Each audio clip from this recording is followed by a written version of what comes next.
Disclaimer: JackFed's content is not meant to replace the actual viewing experience of watching RuPaul's Drag Race. The videos discuss the content of the show, but they don't nearly make as much sense without the context of watching the episode. You can watch season 15 of Drag Race on MTV or WoW Presents Plus if you're outside the US. Hey guys, it's Jack. Okay, it's been a little while. Let me update you really quick. So last week, I wanted to overanalyze episode 5 like I have been doing with everything else, but my computer went kaput. But even before that, I just didn't really have a lot to say about episode 5. I'm going to talk about it at the end of this video, but I just have so much more to say about episode 6, and I am so frustrated with this episode. The first time I watched episode 6 was at a viewing party in Nashville. I was lucky enough to be a special guest, which was still insane. A vlog is coming soon. There, the energy was high. It was very, very positive vibes, but now looking back and watching the episode again, this is just not good storytelling. It is very reminiscent of Georgis's win in season 14, but here it makes even less sense. First of all, before I continue, I'm happy that Aura won for a lot of different reasons. She did good in the challenge, she had my favorite runway of the night, and it shows that they actually see her as a potential frontrunner in the competition. But the way the story is crafted and how it's edited in the episode, it's supposed to be a juxtaposition to something, but we don't really know what that is. Let me explain a little more. I'm starting to think that a sleeper win is going to become a common storyline on the show. Giving a win to one queen while another queen is so heavily favored in the edit sparks up conversation online, makes people like me or Drag Detective talk about it, and full tinfoil hat conspiracy theory, maybe it's just because I haven't gotten a lot of sleep recently,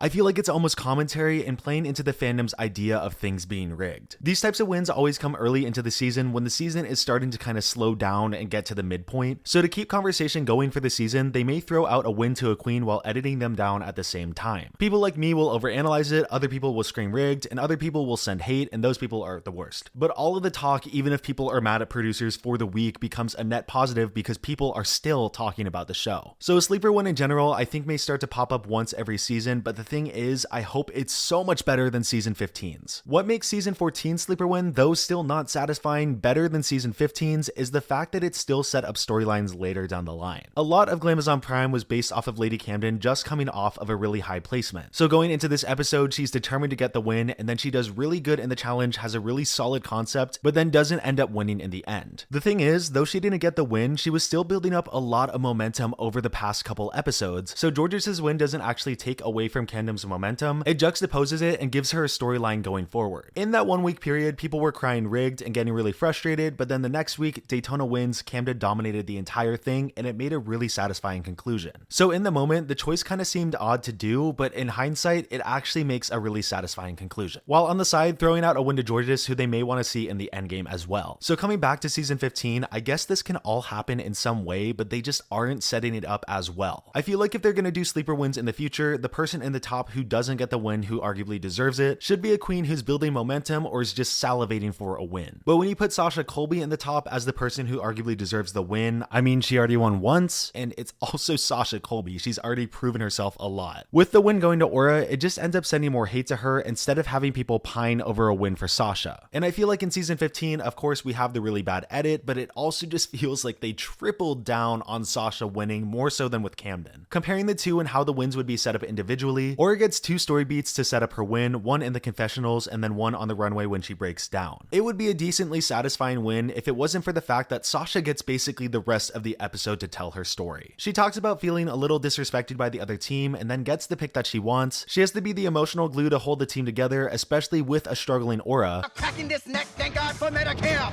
Damn, that's coming out of Sasha Colby. She gets an amazing workroom talk, one that gives me chills every time I think about it. Great critiques on the runway, great runway in general, and it just feels like they're kicking a dead horse and Sasha is going to win. When I watch it back, I feel like Aura gets the strongest critiques, but by this point, it's all over. We know who's gonna win, but then it doesn't happen. So with the edit that's presented, the only other thing that I can think of going forward is that Aura is gonna get more negativity. I feel like what happened can go in one of 3 ways. Either the editors just really botched this edit, which I guess could be a possibility, Aura starts to build up momentum, gets more storyline, and we see a 3-dimensional version of her, or the one that I'm really feeling with just how everything is being presented, she stays a muscly himbo who's just kind of in over her head. I've already gone into why I think this is not true and Aura is really talented, but it's just what the show is presenting, and I feel like that's what they're going to continue to present. And like I've said in previous videos, this season is very, very deliberate with how they edit things because of the 40-minute runtime. They gotta get the correct beats out to create satisfying wins, and they've done that basically every episode except for this one. So I don't think that they slipped up and accidentally accidentally edited the wrong person into the win. They're probably doing this to set up something with Aura, a storyline that's probably going to be pretty negative. Because again, Sasha doesn't need that momentum builder, she's already the frontrunner, and that just ends up killing me with this storyline that they're probably going to give her. I really hope that I'm wrong, but I feel like I'm seeing the intentions of the producers and especially the editors this season, and this is just what I see. Anyways, with that out of the way, what else happened this episode? There were other story beats that I think are setting things up down the line. The Malaysia versus Mistress and Lux storyline started to pop up in this episode, and though it was hashed out a little bit in Untucked, I feel like it's going to be pretty prominent. I don't really think that there is a lot of bad blood between them, it just seems like they're playing it up for the camera, and even if there are real emotions attached to it, it doesn't go super deep. The whole scene of them picking the genres was so extremely entertaining. I loved every single bit of it. They were going back and forth in such a way that it wasn't moving in any direction at all. It was quite literally just them being like, oh, actually we're taking metal. No, wait, actually no, we're taking metal. And then having the other group chime in and just take hip hop while another group also was thinking about it. So good, so good. Though the edit on the storytelling hasn't been good, the edit on the comedy has been great this whole season. Selena was also getting a couple story beats here that didn't really go anywhere in this episode, and I was frustrated, but I'm thinking it may be a long run thing. She was in the bottom last week, and then in this episode she's talking about being in her head a lot, but then she's just ultimately called safe with a safe performance. And just with how things are going and how that bottom placement last week was unjustified, I think that this is kind of curtains for Selena. I want to believe that this is setting up an overthinking storyline and she's going to overcome it and win a challenge, but again, just the way that they threw her into the bottom last week, it just feels like they're setting up an overthinking storyline for her to go home. Spice is still in the competition and is getting the Sadie Total Drama edit on Drag Race. For those who don't know, on Total Drama, there were two best friends, Katie and Sadie. They were very prominent in the early episodes, and then Katie went home, and then Sadie basically got no lines except for the episode that she was eliminated. And this is kind of happening to Spice. For someone who was so prominent early on, she's not really getting a lot of screen time now. This is good for the edit because it gives screen time to other people, but it also feels like they're waiting for Spice to really excel at a challenge so they can give her a win and just finish off that storyline of her overcoming without being Sugar. Without Sugar being there, you get what I mean. Moving on to other little things that I noticed and enjoyed. The hip hop choreography segment, I love when they do crossfades to show that time is passing when it probably really isn't that much. It's just such a classic depiction of time passing, and when I see it on Drag Race, it always makes me laugh. As for the bottom two, I am a Robin Fierce lover. I am a Robin Fierce stan. I want Robin Fierce to give me a big hug, and I'm frustrated that she went home. She was dealt such a terrible hand this season for someone so naturally charismatic and funny. She got so little confessionals, so little reactions, and after that first episode with all those reactions, I was pretty shocked. Jax was also dealt a really weird hand. I don't think her low placement last week or her bottom placement here make the most sense. I can see Robin being in the bottom, but though Jax was slightly ahead, I think her solo performance was one of the best. They are just not loving Jax, and that is so frustrating. It's just also interesting to me how the placements went for this episode. It felt like they almost defaulted to the hip hop group as the worst because of how the other two teams went and the storyline that was kind of going on in this episode with that. I feel like the producers were hoping that metal or country would be a bad team, but both of them were doing such a good job that they kind of defaulted to hip hop being the worst. And so no one did bad, so I feel like the explanations for why these queens were low were just kind of tacked onto the episode. At least we got a really good lip sync out of it, definitely my favorite of the season so far. As for the runways, let me just show you this edit that I saw on Twitter.